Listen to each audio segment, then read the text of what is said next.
Hello everyone. I've been asked many times to do a video on how I mounted my red dot on my Byrna SD.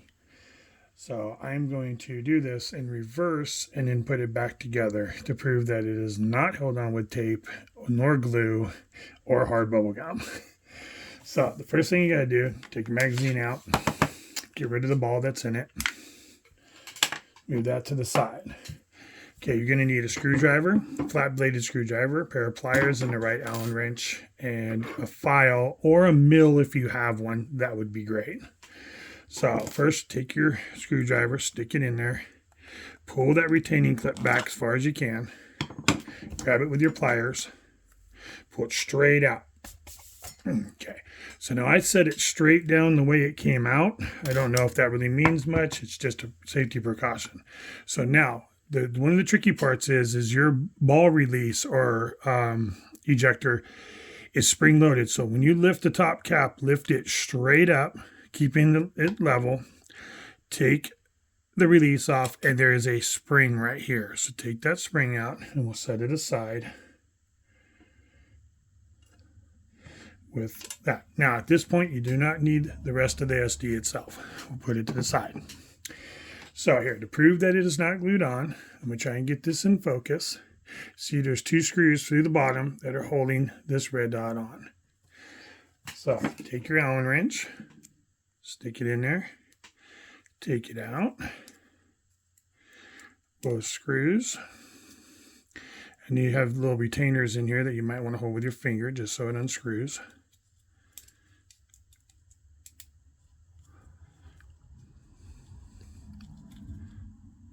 Okay, next one.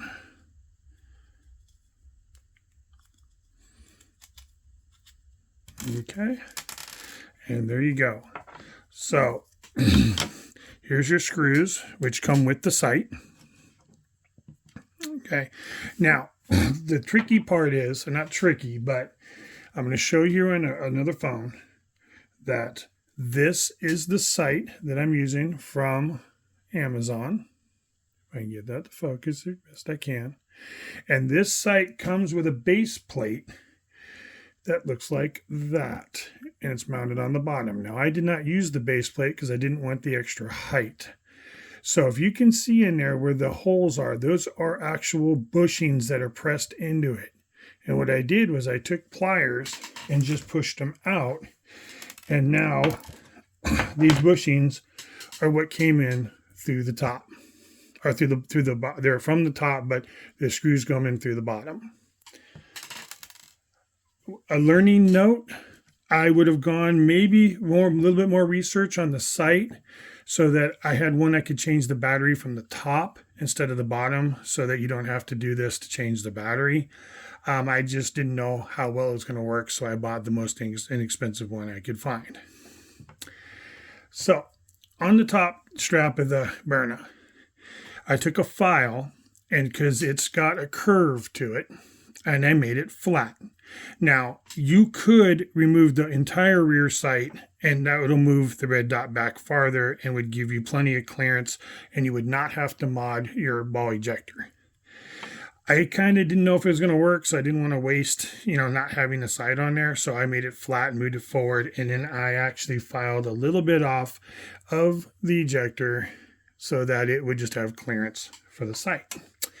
Once it was flat, I mounted it on there like this, made sure everything was as square as it could be, and then I just took my drill and put little dimples so that I knew where to drill, and I drilled my holes from the top down. Now, the trickiest part of this whole thing, and the most important, is you need to countersink these inner side of the holes. Now, you can do it with either a countersink or a bevel bill or another drill bit, just of the right size. And you want it to be easy and go down just enough to where these screws, when they're put in, are in enough to where when you put the cap on the Byrna, before you put the retaining clip in and you push it down, that the barrel moves back and forth freely. Once you can do that with the screws tight and then with the screws in there, then that means you have your clearances. So these bushings, when I popped them out of that base plate, just happen to fit from the top down. This can be tricky with big hands. So put one there and put one here.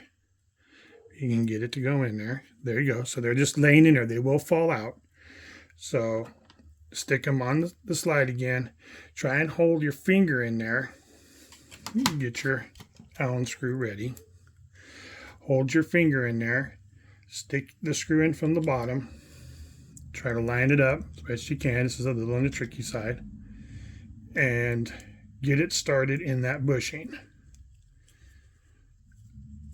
Once you do, then it'll kind of hold itself. Put your finger on the other one. Get your screw. Hold that bushing so it doesn't fall. Make sure your side's straight. Get it back in there and try to start it in that bushing.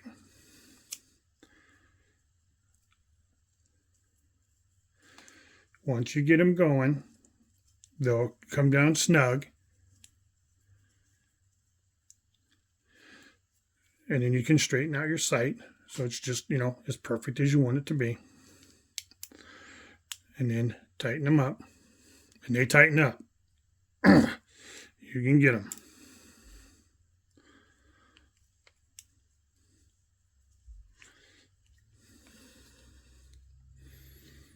Sometimes they don't like to cooperate.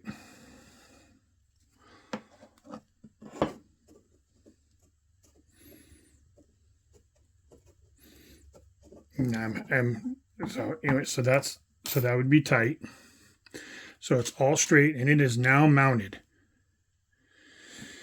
So when you go to put it back on, you got to hold this upright. Get your spring. Gently set it in its holder. And doing this on the camera is not a lot of fun. Set your ejector gently on top of it.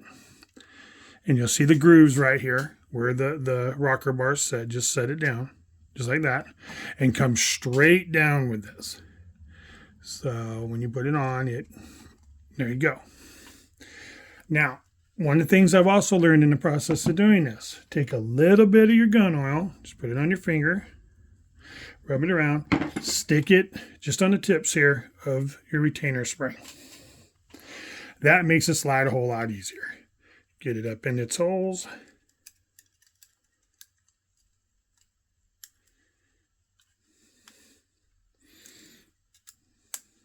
Which is a whole lot of fun on the camera. Okay, once it starts, push it down, slide it forward, and you got to be careful. Make sure you push it as straight as you can because you don't want it to kink. And once it's in, push it in with your screwdriver, the back of it. There you go. And it is now mounted and you are ready to go. Put it in. There, you're in. Your ejector is working just fine. Pull it back out, push it down. There's your ball. And you now have a red dot on your SD.